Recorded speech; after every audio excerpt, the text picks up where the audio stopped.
Good evening mga kapuso! Bago manakot sa mga sinehan this April, fun and performances muna ang hatid sa Davao City ng cast ng inaabangang horror film na Huwag Kang Titingin.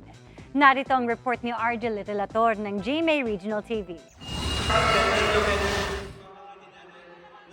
Nakisaya sa pagdiriwang ng 89th araw ng Davao ang cast ng inaabangang summer horror film ng GMA Pictures na Huwag Kang Titingin.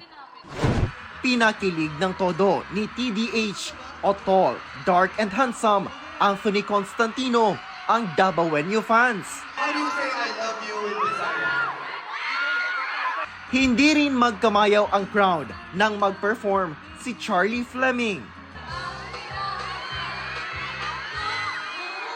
Mas uminit ang venue nang mag-perform na si Allen Ansay.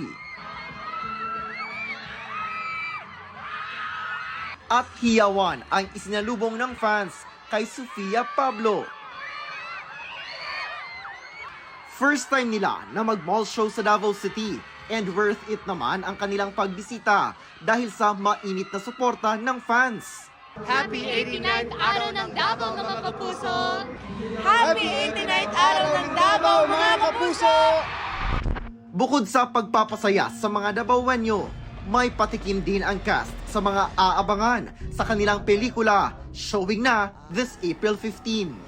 My character here, she's actually quite the opposite of me. She's kind of quiet, she's kind of mysterious. Ako po si Mix sa Huwag Kang Titingin. Sigurado matatakot kayo dito. Kailanganin nyo ng kayakap. At isa pa, Wow. pang Gen Z talaga to.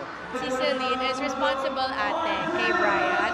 And meron siyang dinadala na guilt throughout the film. Mula sa GMA Regional TV at GMA Integrated News, RJ Relator, nakatutok 24 oras.